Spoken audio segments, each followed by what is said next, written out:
there's a question that's been on my mind lately, and I think it's a question that most of us have asked ourselves, and maybe if not, it's a question that some of us should ask ourselves. And that question is this: once you have everything, once you have it all, what is it that you're still going to be missing? What is it that you're still going to wish that you had? See, there's someone in the scriptures who had everything. Everything that we're told matters, everything that we're told that we are to work for, long for, that we're told to fight for and hustle for and aspire for. You see, Solomon had everything. He was born the son of a king. He himself then became a king. He is arguably the wealthiest person to ever walk the face of the planet.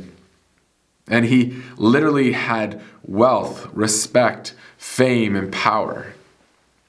He had everything that humans use to measure success. Now, Solomon writes 3 books of the Bible. He gives us 3 books of the Bible. He writes the Song of Solomon when he's young and in love. He writes Proverbs when he is a father and he's looking to pass down his wisdom. And then he pens Ecclesiastes when he's at the end of his life and he's filled with overwhelming regrets. And I want to pick up on something that he writes in Ecclesiastes 4, verses 9 to 12. And it says this: 2 are better than 1, because they have good return for their labor. If either of them falls down, one can help the other up. But pity anyone who falls and has no one to help them up. Also, if 2 lie down together, they will keep warm. But how can one keep warm alone? Though one may be overpowered, 2 can defend themselves. A cord of 3 strands is not quickly broken. Solomon's making an observation here that's reflective of his life. He's carried all of these things: fame, money, wealth. He's carried power and respect across nations and across the world. And at the end of his life, he is still making this statement, that 2 are better than 1.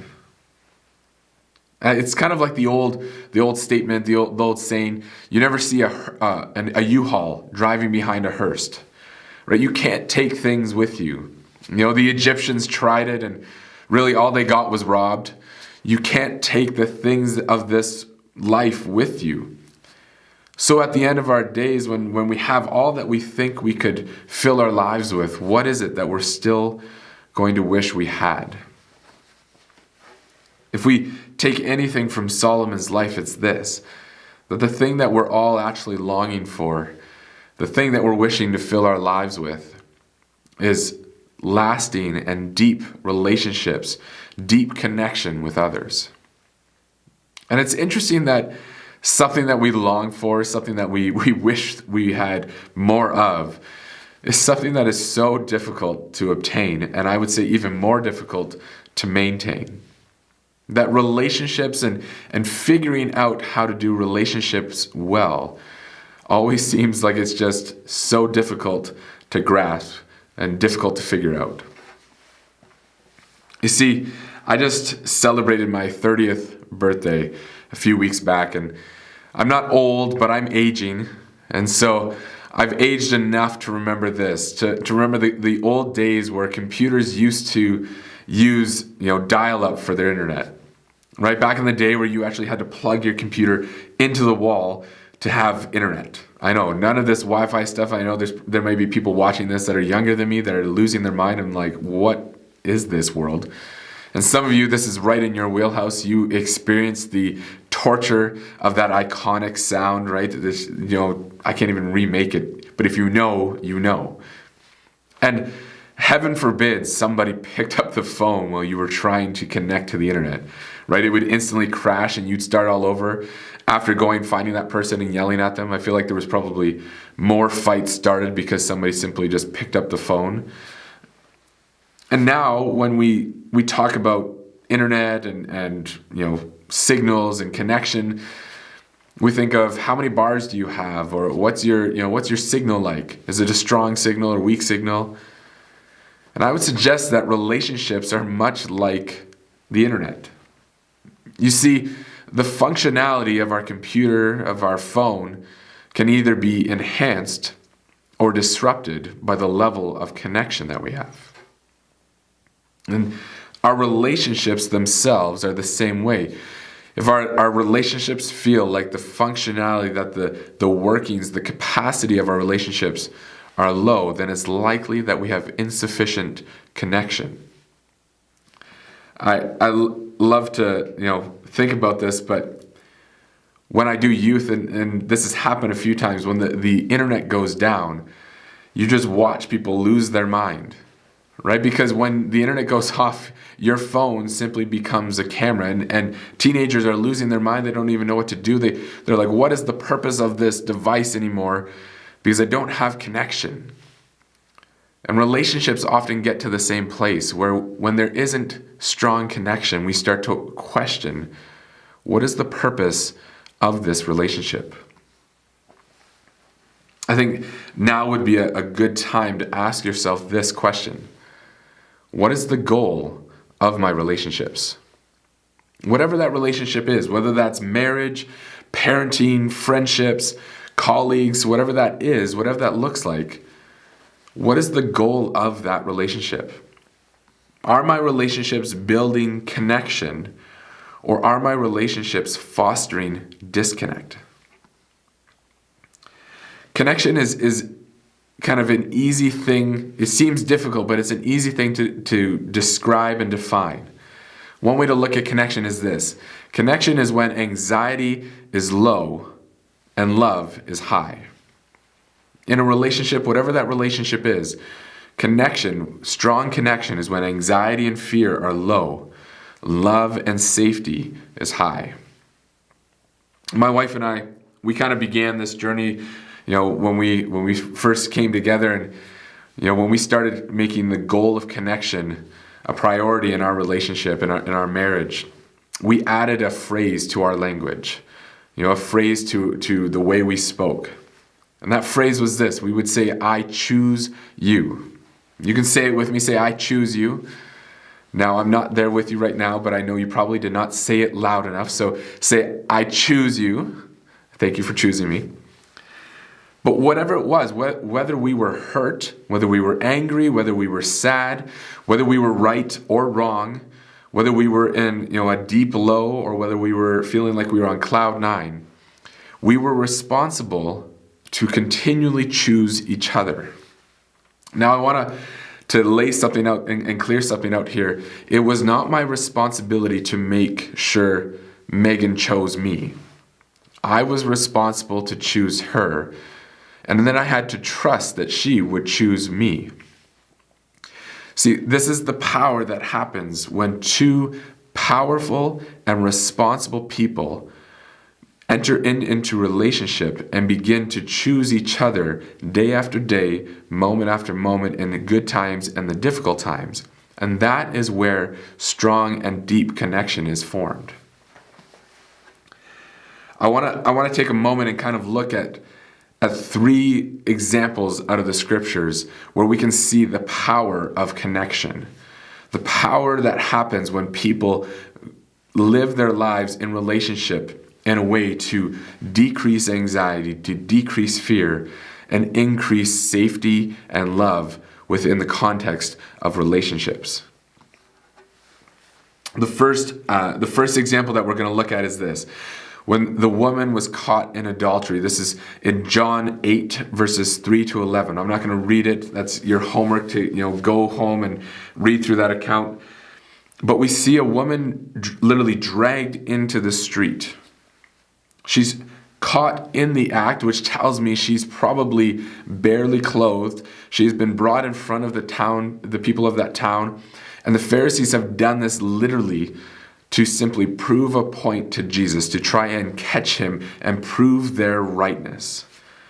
In this moment, they have elevated their goal of being right, their goal of rightness, over the goal of safety and connection with this woman. And we see them drag this woman out, and Jesus' response is not to have this woman brought to him, but his response is to close the gap and move towards this woman.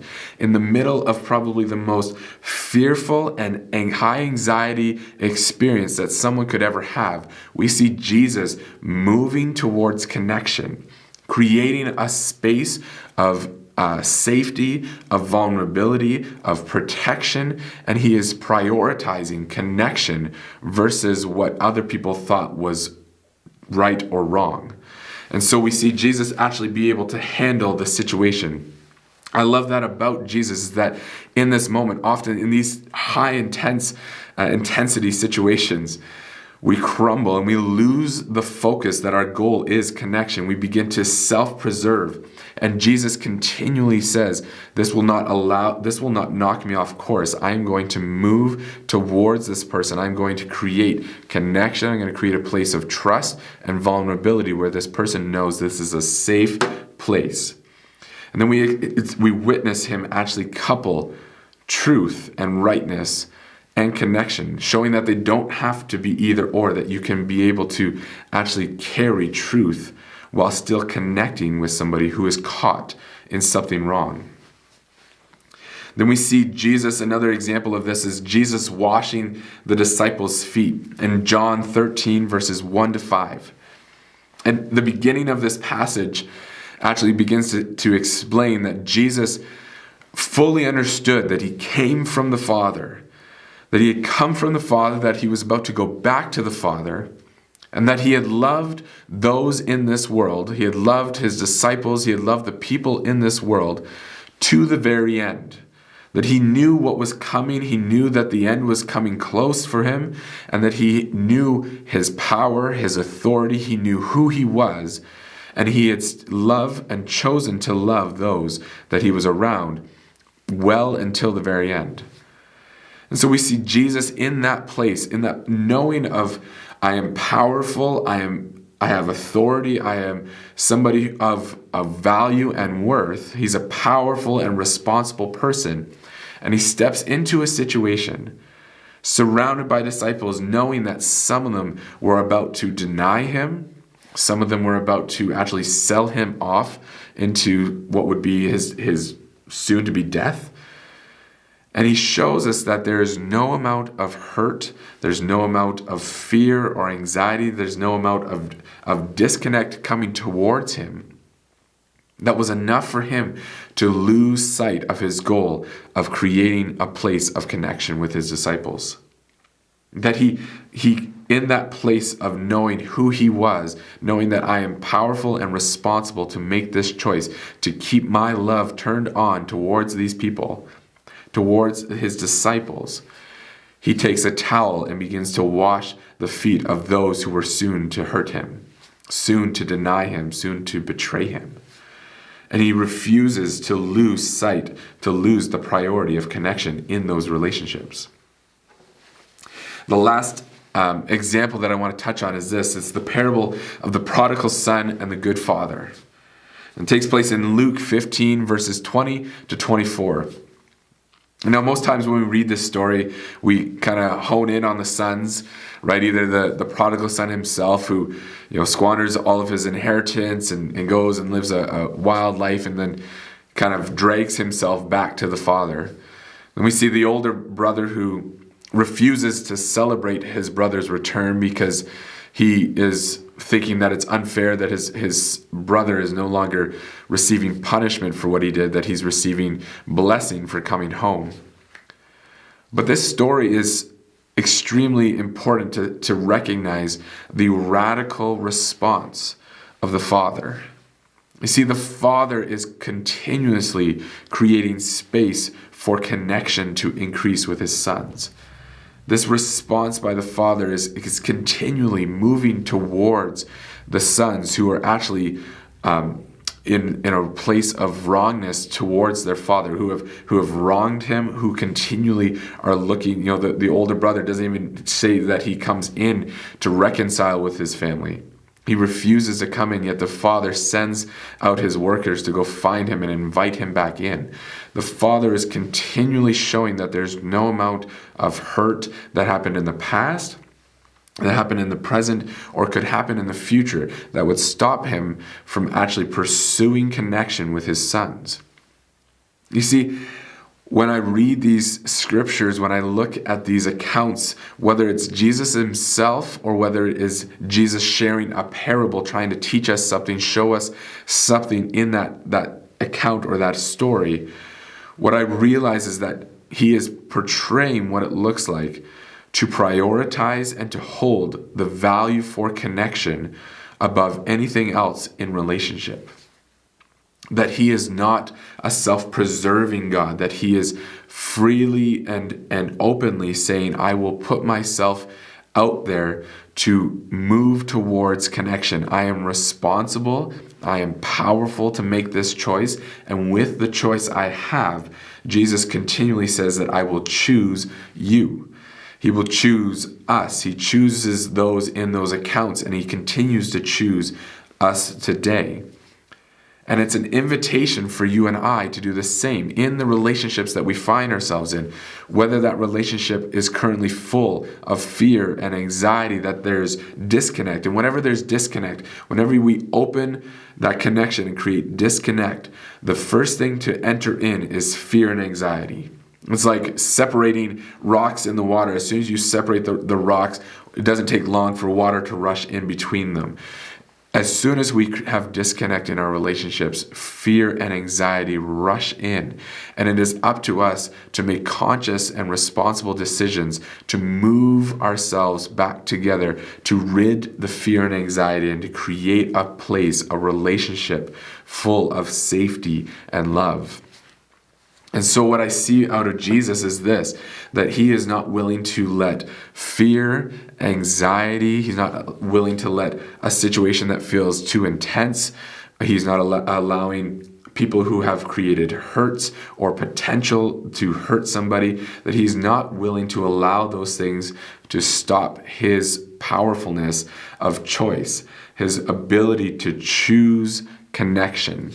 He has boundaries. He creates boundaries that are healthy. He doesn't just let every single person in at the same level, but he refuses to disconnect from people in a manner of self-preservation to himself.